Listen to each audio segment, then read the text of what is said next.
अरे, ये तो सच में सोने की सब्जियां हैं। अगर ये सब मुझे मिल गया तो मैं तो बहुत अमीर बन जाऊंगा। तभी एक रोशनी हुई और उसका पूरा शरीर पत्थर की मूर्ति बन जाता है।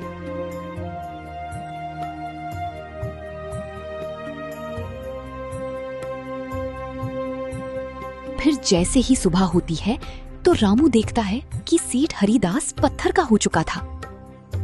ये क्या हो गया?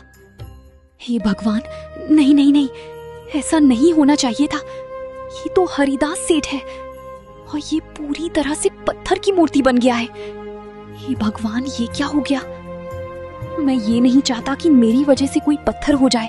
तभी ये बात पूरे गांव में फैल जाती है। अरे, तुमने देखा? हरिदास सेठ ने चोरी चुपके रामू के घर जाकर जादुई बीज की सब्जी तोड़ने गया था और सुना है वो पत्थर की मूर्ति बन गया। हाँ, लालच का फल हमेशा बुरा होता है। अरे, जो जैसा करता है उसे वैसा ही फल मिलता ही है। लेकिन भाई, ये ठीक नहीं है।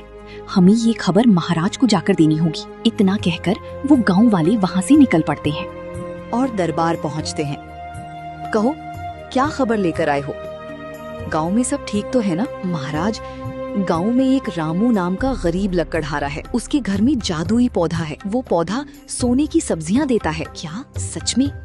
ये वही हिरन का रहस्यमय बीज तो नहीं है जिसको पाने के लिए कितने राजा महाराजा खत्म हो गए, लेकिन उस रहस्यमय बीज को प्राप्त नहीं कर पाए? अगर ऐसा है तो वो पौधा हमारे राजमहल में रहे तो मैं बहुत शक्तिशाली राजा बन सकता हूँ।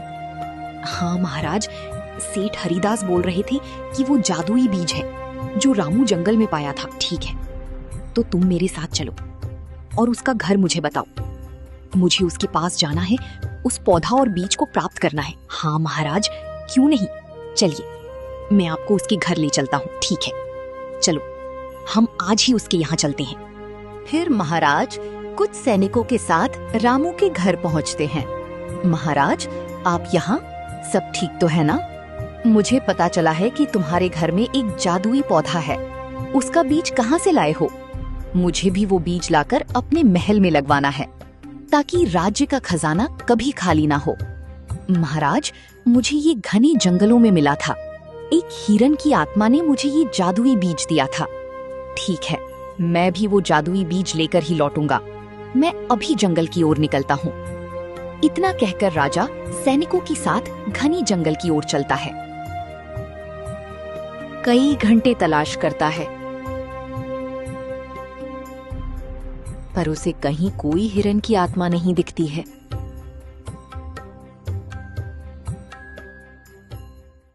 महाराज, यहाँ तो हमें कुछ नहीं मिल रहा।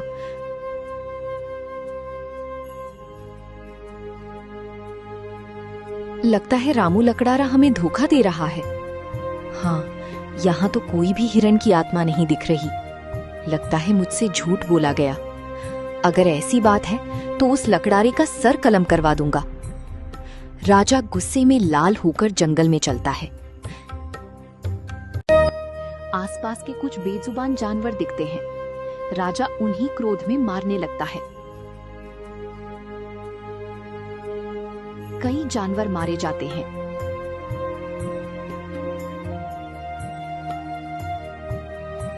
तभी एक साधु प्रकट होते हैं।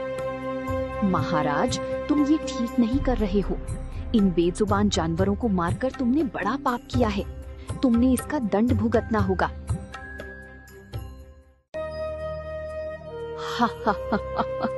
तुम कौन होते हो? तुम कौन होते हो? यदि यही तुम्हारा प्रयास रहा, तुम्हें चेतावनी देता हूँ। यदि तुम्हारा अहंकार नहीं टूटता, तुम्हें मैं शाप दे सकता हूँ। चाहे मैं जंगल को काटूं, चाहे जंगल की जानवर को, मुझे कोई फर्क नहीं पड़ता है। महाराज रूसे में साधु को धक्का दे लेता है। तभी साधु क्रोधित होकर कहते हैं, राजा, मैं तुम्हें शाप देता हूँ। तुम्हारा ये अहंकार और क्रोध जलकर भस्म हो जाएगा और जिस खजाने के पीछे तुमने इन निर्दोष जीवों को मारा है, वो तुम्हें मिल तो जाएगा पर तुम उसे भोग नहीं पाओगे।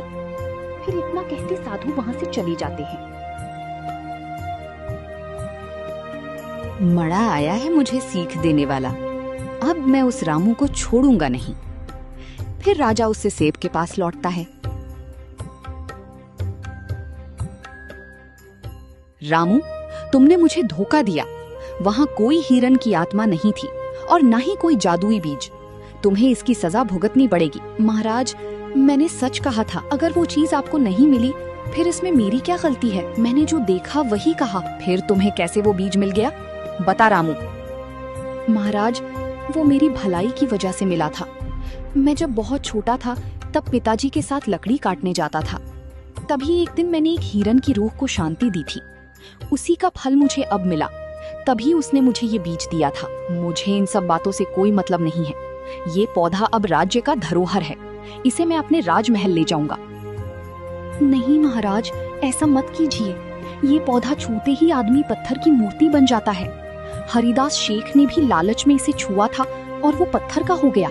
रामू, तू मुझे सिखाएगा कि मुझे क्या करना है और क्या नहीं? हट जा मेरे सामने से। फिर राजा रामू को जोर से धक्का दे देता है और पेड़ उखाड़ने को बढ़ता है। जैसे ही पौधे को छूता है, राजा पत्थर की मूर्ति में बदल जाता है। महाराज, मुझे माफ कीजिए। मैं ये नहीं चाहता कि कोई पत्थर का हो। मैं इसीलिए कह रहा था, कृपया मत छूइए। हे भगवान, महाराज पत्थर की मूर्ति बन गए हैं। अब क्या होगा इस राज्य का? ये तो बहुत बड़ा अपशगुन है। चलो भागो यहाँ से, नहीं तो हम सब पत्थर के हो जाएंगे। फिर जैनक भाग जाते हैं। ये सब गांव वाले देखकर समझ जाती हैं। देखो गांव वालों, जो भी पाप और छल कपट से इस पौधे को छुएगा उसकी यही सजा है। रामू, हम सबने तुम्हारा मजाक उड़ाया, तुझे गरीब समझकर हंसे, लेकिन आज सच्चाई सामने आ गई। तुझे सच में नेक दिल इंसान है जो तुझे ऐसा वरदान मिला। मित्रों, मैंने कभी किसी का बुरा नहीं किया, ना ही किसी का बुरा चाहा। इसलिए ही उस हिरण की आत्मा ने मुझे ये वरदान दिया। ये जादुई सब्जियां मेरी नहीं है, ये सबके लिए है। उस दिन से रामू उस पौधे की सब्जियों से सभी गरीबों और दुखियों की मदद करने लगता है। गांव में खुशी और शांति लौट आती है।